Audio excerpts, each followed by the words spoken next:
My sister humiliated me at a family dinner, calling me a loser in front of her wealthy boyfriend despite me funding her entire lifestyle. Heartbroken, I silently cut her access to my bank account that night. When the rent payment bounced, her reality shattered. This is where the story truly begins, and you won't want to miss what happens. Make sure you're subscribed to see it through to the end. We're always curious. Where in the world are you all watching from today? Let us know in the comments. The exhaustion was a physical weight, a heavy, wet wool blanket draped over my shoulders that I couldn't shake off no matter how many times I rolled my neck or stretched my back. My feet were throbbing, a dull, rhythmic ache that pulsed in time with my heartbeat, a constant reminder of the double shift I had just pulled at the bistro. I smelled like stale coffee and sanitizer, a scent that had seeped into my pores over the last 4 years, branding me as the help even when I was out of uniform. I checked my reflection in the rearview mirror of my beat-up sedan. My eyes were rimmed with red, dark circles carved deep underneath them like bruises. I looked 10 years older than 32. I quickly applied a layer of concealer, trying to mask the fatigue, trying to look presentable for Catherine. Tonight was important. It was always important when it came to Catherine. She had just finished her first semester of grad school with top marks, a celebration dinner. I had transferred the money for the bill to her account earlier that morning, $500 I had scraped together from tips, and a freelance logo design project I had stayed up 3 nights in a row to finish. I was running on caffeine and the desperate hope that she would be happy, that she would smile at me with that bright, unburdened smile that made all the overtime worth it. I walked into the restaurant, a high-end Italian place with dim lighting and white tablecloths so crisp they looked like they could cut you. I felt immediately out of place in my department store dress and sensible shoes, clutching a purse that had seen better days. The hostess looked me up and down with a practiced, polite disdain before leading me to the private booth in the back. There they were, my parents looking uncomfortable in their Sunday best, and Catherine. She looked radiant, glowing with the kind of health and vitality that only money and lack of stress could buy, and next to her was Julian. I had met Julian once before, briefly.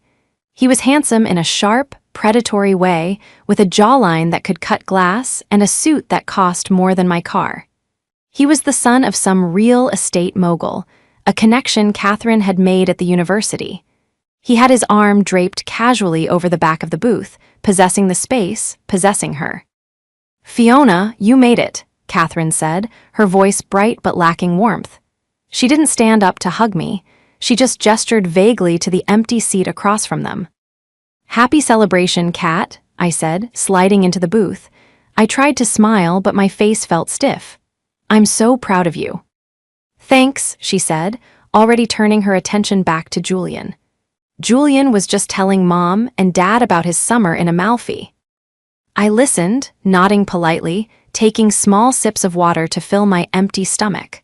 I was starving, but I didn't want to order much.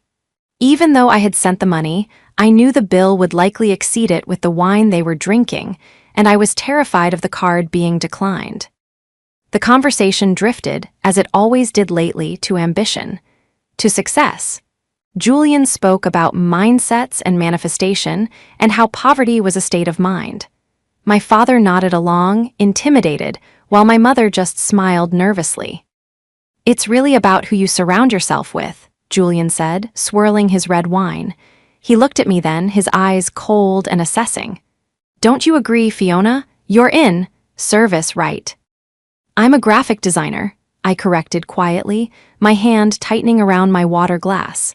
"But I pick up shifts at a bistro to make ends meet." Julian smirked, a small dismissive twitch of his lips. "Right, the hustle." Catherine laughed then. It wasn't a nice laugh. It was a high, tinkling sound that grated on my nerves. "Oh, Julian, don't mind her. Fiona is practically married to that apron. She loves the grind. Some people just don't have the vision for more, you know." I froze. The ambient noise of the restaurant seemed to drop away. "Excuse me." Catherine took a sip of her wine, her eyes locking with mine. There was a challenge there, a hardness I hadn't seen before. "I'm just saying, Fi, you're 32, You're still working hourly jobs. You're always tired, always complaining about bills. It's a choice at this point. You're kind of a loser if we're being honest. You just don't have the drive to be on our level." The table went silent. My mother gasped softly, putting a hand to her mouth. My father looked down at his plate. "A loser," I repeated, the word tasting like ash in my mouth. "It's true," Catherine shrugged, leaning into Julian, who looked amused. "I mean, look at you. You look like you just rolled out of a dumpster. It's embarrassing to be seen with you. Julian is introducing me to important people, Fiona. I can't have you dragging me down with your mediocrity." My heart hammered against my ribs, a painful, frantic rhythm. I looked at my sister, the girl I had carried on my back for 6 years, the girl whose rent I paid, whose tuition I paid, whose designer dress she was wearing right now I had paid for. The betrayal hit me harder than the exhaustion. It wasn't just an insult, it was an erasure. She had erased every sacrifice, every double shift, every skipped meal I had endured to put her in that chair. The betrayal was worse than the diagnosis itself. It was a terminal diagnosis for our relationship, delivered between sips of vintage Merlot. The silence that followed her declaration was deafening. It stretched out, thick and suffocating, filling the space between us. I waited for my parents to speak up. I waited for my dad to slam his hand on the table and tell her to apologize. I waited for my mom to remind Catherine that the only reason she was sitting there, debt-free and draped in silk, was because of me. But they didn't. My father cleared his throat awkwardly and took a drink of his water. My mother reached out and touched Catherine's arm gently, but she didn't scold her. She just said, "Oh, Kathy, don't be so harsh." Harsh, not wrong, not cruel, just harsh. I felt a coldness spread through my chest, starting at my heart and radiating outward until my fingertips felt numb. It was a clarity I had never experienced before. It was as if the emotional fog of familial duty had instantly evaporated, leaving behind a stark, jagged landscape of reality. "I see," I said. My voice was surprisingly steady, low and calm. It didn't sound like my voice. It sounded like a stranger's. "So, I'm a loser, and I'm embarrassing you." "Don't be dramatic, Fiona," Catherine sighed, rolling her eyes. She picked up a piece of calamari. "I'm just trying to help you. Julian says that you need to cut off dead weight to fly. Maybe if you realized how pathetic your situation is, you'd actually do something about it. Stop playing the victim." "The victim," I echoed. I looked at Julian. He was watching me with a smug satisfaction, like he was watching a bug being crushed under a boot. He enjoyed this. He enjoyed isolating her, turning her against her roots. He whispered something in her ear, and she giggled, a sound that twisted my stomach into knots. "I'm not feeling well," I said, pushing my chair back. The legs scraped loudly against the floor, drawing looks from nearby tables. "I'm going to head home." "Run away, then," Catherine said, not even looking up. "Just make sure you transfer the rent money for next month before you go to sleep. I need to buy some books tomorrow." The audacity was breathtaking. It was a physical blow. She just called me a loser, a dead weight, and in the same breath demanded my money. I stood up, my legs trembling slightly. "Good night, Mom, Dad." They wouldn't meet my eyes. "Drive safe, honey," my mom whispered, terrified of causing a scene. I walked out of the restaurant. I didn't look back. I walked through the cool night air to my rusted sedan, the one with the check engine light that had been on for 6 months because I couldn't afford the mechanic. I sat in the driver's seat and gripped the steering wheel until my knuckles turned white. I didn't cry. I thought I would, but the tears didn't come. Instead, a burning, white-hot rage ignited in my gut. It swirled with the exhaustion, creating a potent, dangerous cocktail of adrenaline. I drove home in silence. No radio, no podcasts, just the sound of the tires on the pavement and the replay of her voice in my head. "You're kind of a loser. You look like you rolled out of a dumpster."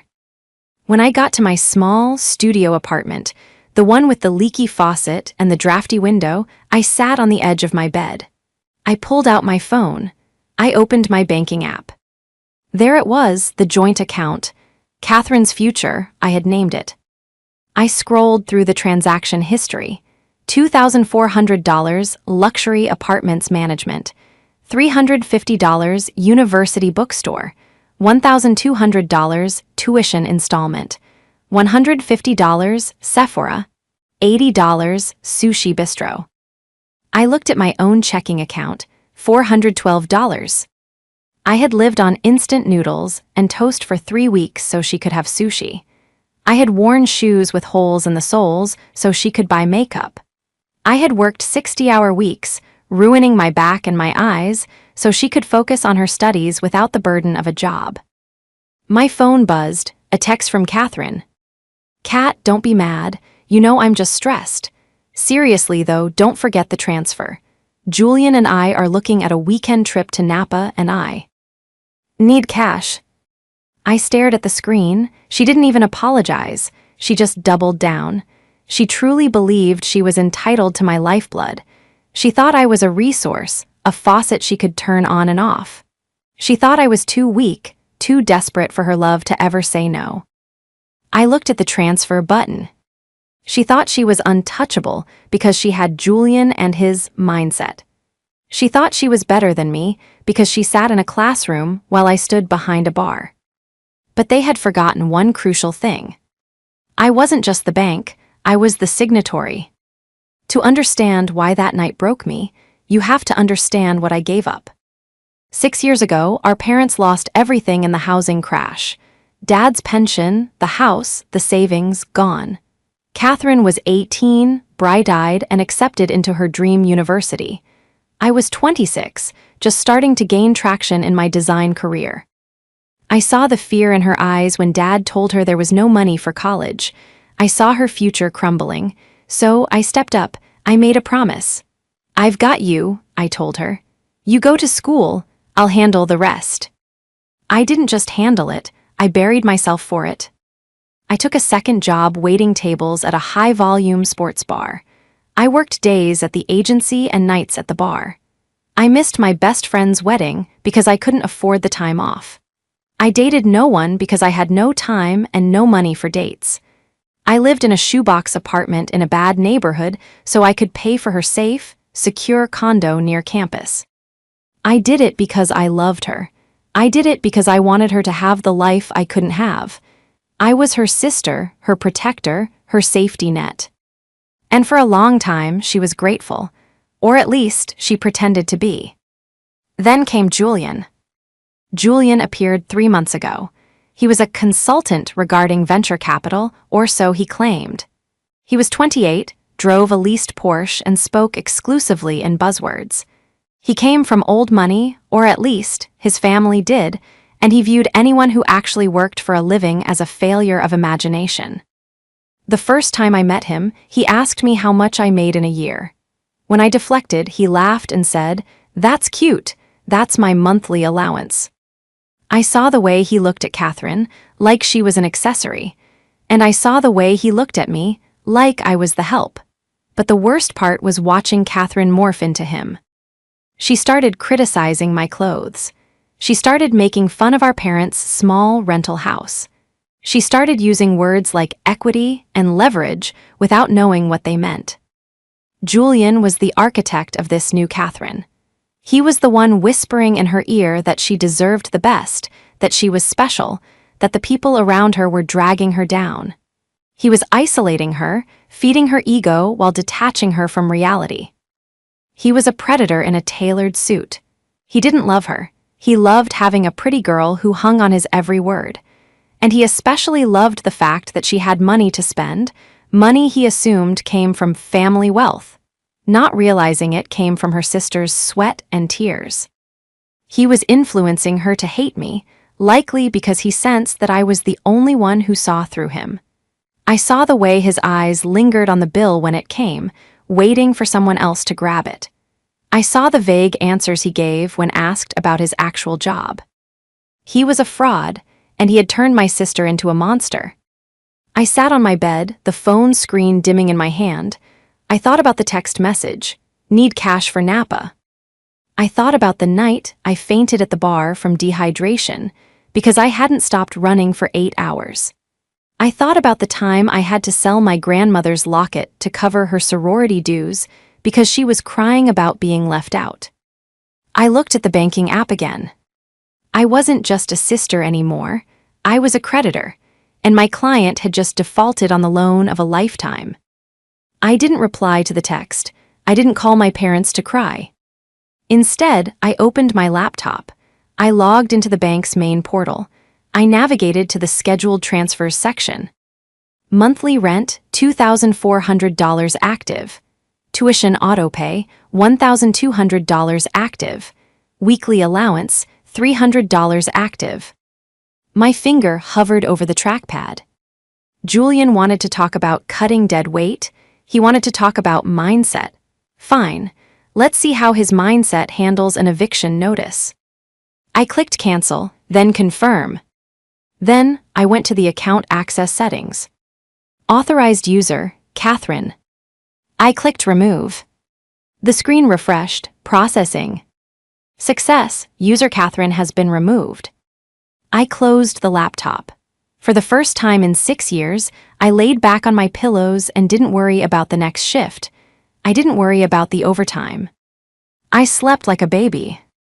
The morning after the dinner, I woke up to a sound I hadn't heard in years. Silence.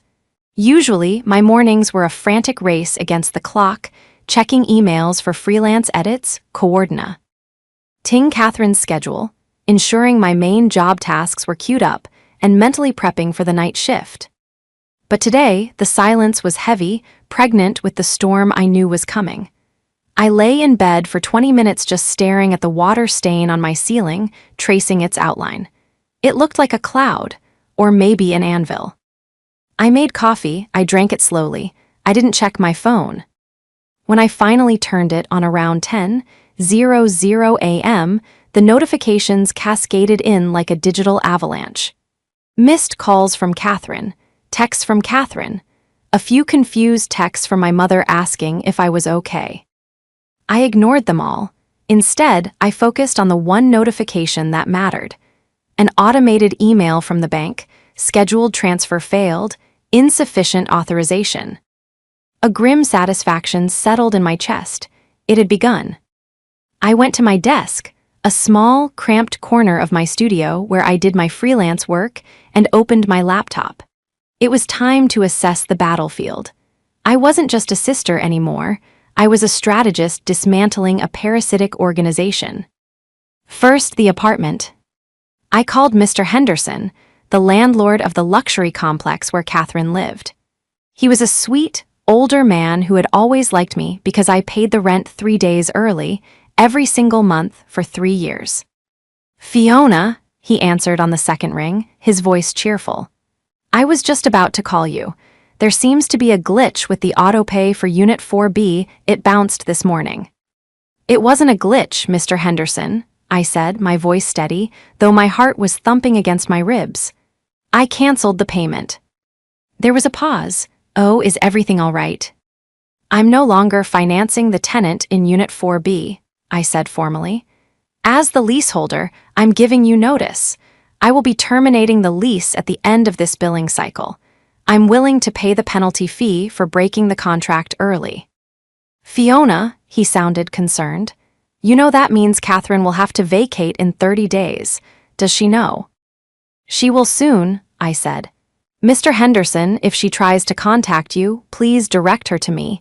Do not accept partial payment from her. The lease is in my name and I am closing it. I understand, he said, his tone shifting to professional neutrality. I'll draw up the papers. You're a good girl, Fiona. I hope you're okay. I'm better than I've been in a long time, I replied. I hung up. Step 1 complete. The roof over her head was now a ticking clock. Next, the consultant. I opened a new browser window. Julian, the man who mocked my hustle. The man who claimed to be a venture capitalist titan. I knew his first name and the general area his family was supposedly from, some enclave of wealth in Connecticut. I knew he claimed to be an investor. I started digging. I used the tools of my trade, advanced search operators, public record databases, and social media archives. As a graphic designer, I often had to research clients to ensure they were legitimate before taking on large contracts. I knew how to find digital footprints that people thought they had scrubbed. I searched for Julian Vane. I remembered his last name from the reservation at the restaurant. LinkedIn, Julian Vane, visionary, angel investor, blockchain enthusiast. It was a profile filled with buzzwords but devoid of substance. No specific companies listed, just self-employed and consultant.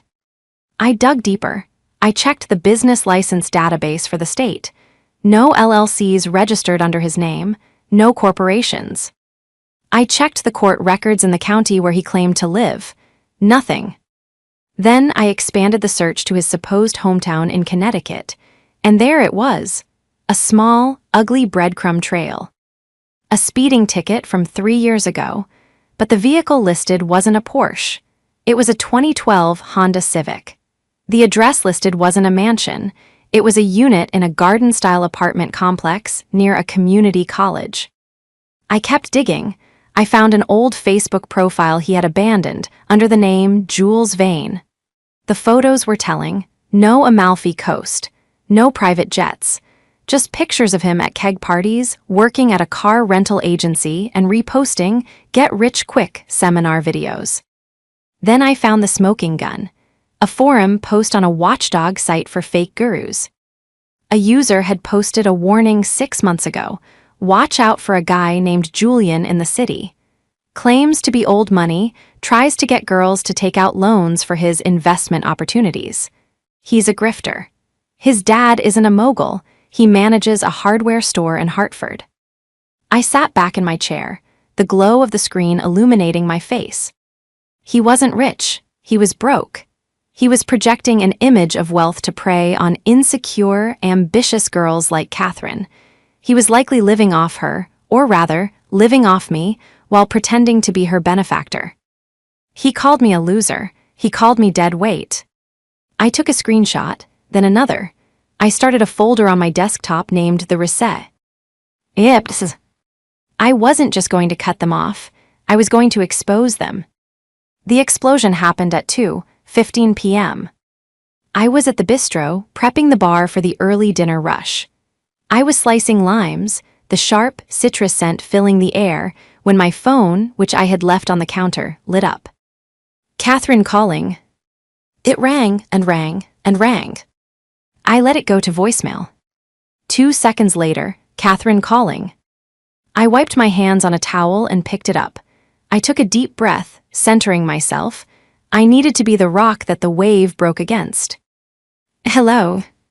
Fiona, her voice was a shriek, so loud I had to pull the phone away from my ear. She sounded hysterical, breathless. What the hell is going on? My card was declined.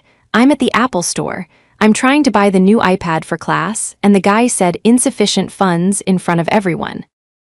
I know, I said calmly. I canceled the transfer. You what? Her voice dropped an octave, trembling with shock. What do you mean you canceled it? Fix it. Fix it right now. There's a line behind me, Fiona. You are embarrassing me. I'm embarrassing you? I repeated, my voice low and dangerous. Strange. Last night you said I was the embarrassment. You said I was a loser. You said I needed to realize how pathetic my situation was. Oh my God, are you seriously doing this right now? She screamed. Are you being this petty over a joke? I was drunk. Julian was just playing around. You can't just cut off my money because your feelings are hurt. It's not your money, Catherine, I said, enunciating every word. It's my money. The money I make scrubbing tables and designing logos until 3:00 a.m. And you're right. I realized how pathetic my situation was. My situation was paying for a sister who despises me. Fiona, stop it. Transfer the money. Julian is waiting for me. Let Julian pay for it, I said. He's the millionaire, right? He's the one with the vision. Surely $1,000 for an iPad is pocket change for a Vane. There was a silence on the other end, a thick, panicked silence. He left his wallet in the car, Catherine stammered. Of course he did, I laughed, a dry, humorless sound. Catherine, listen to me closely. The account is closed. The credit card is canceled. And I spoke to Mr. Henderson this morning. I'm terminating the lease on the apartment. You can't do that, she wailed. That's my home. Where am I supposed to go? You have 30 days. I suggest you ask Julian, or maybe you can manifest a new apartment. There was a scuffling sound, and then a deeper, angry voice came on the line. Listen here, Fiona. It was Julian. The smooth, cultured accent was gone, replaced by a rougher, aggressive tone. You think you're being smart, but you're making a big mistake. You don't know who you're messing with. My family lawyers will have a field day with you. This is financial abuse. Financial abuse? I leaned against the bar, twirling a paring knife on the cutting board. Cutting off a 24-year-old adult from my personal bank account. Go ahead, Julian. Call your family lawyers. What's the firm's name? Is it imaginary, like your trust fund?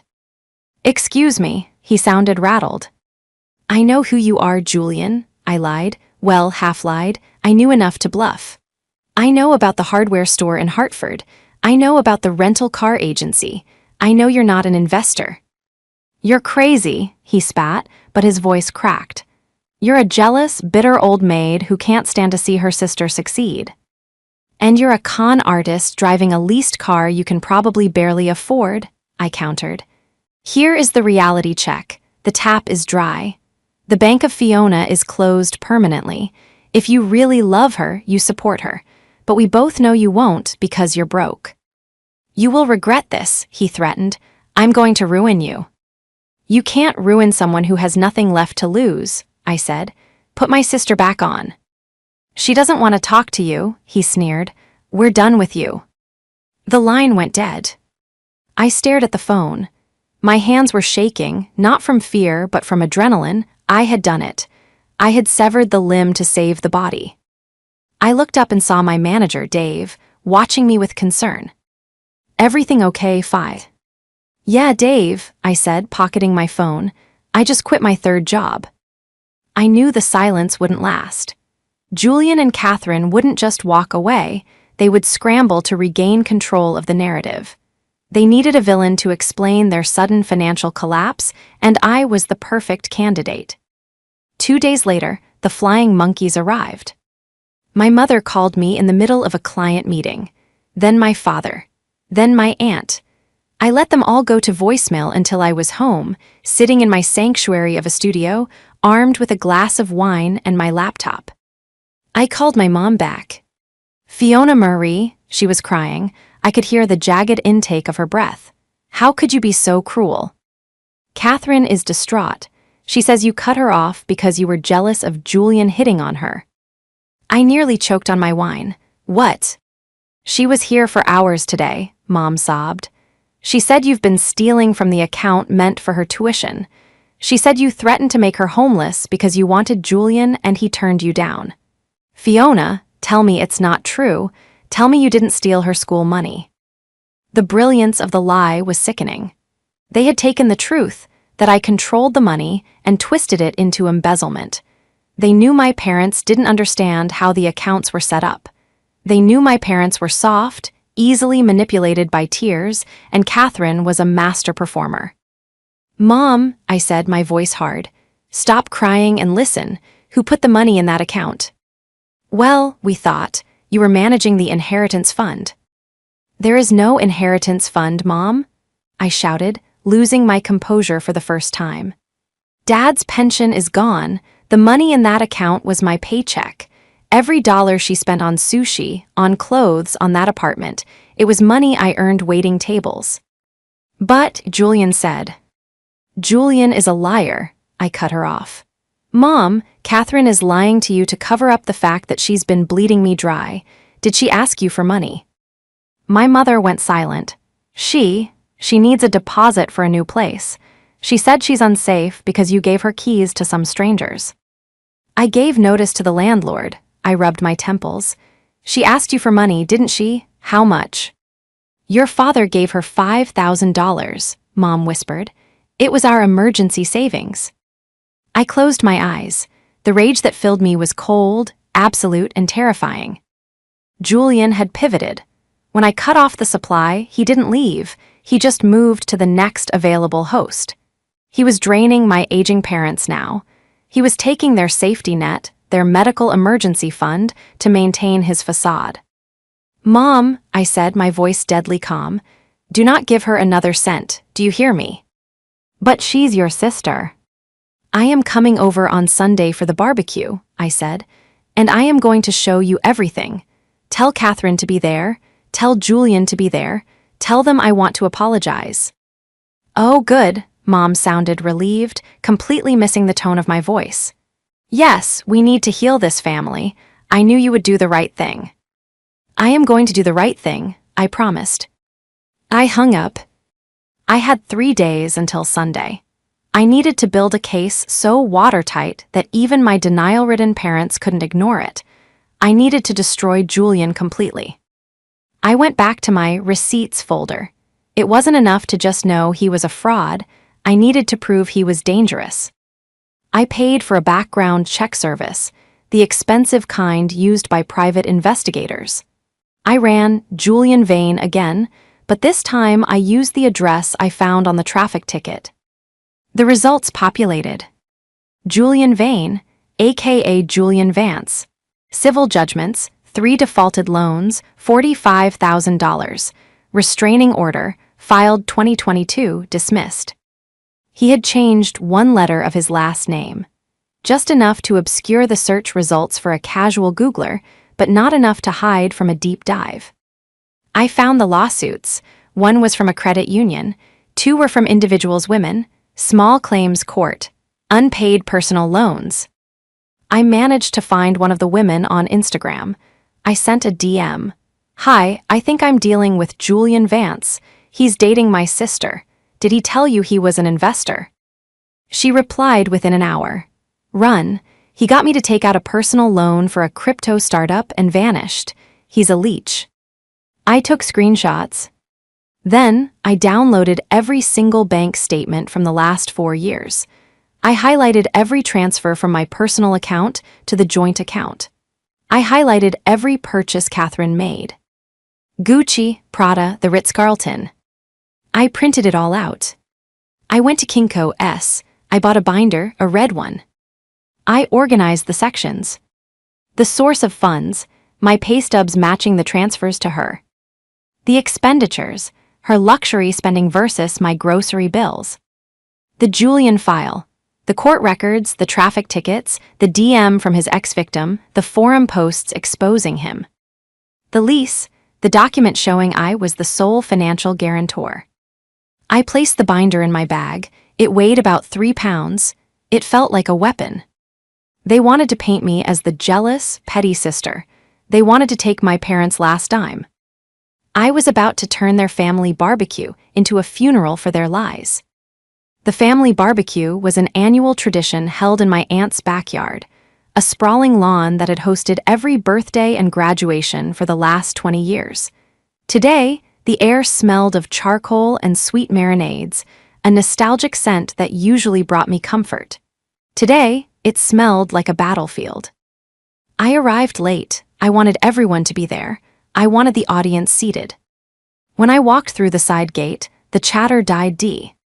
Own, my aunt, uncle, 2 cousins, my parents, Catherine and Julian were all seated around the patio table. They looked up at me with varying expressions. My parents looked hopeful, my aunt looked judgmental, and Catherine and Julian looked smug. Catherine was wearing a new dress.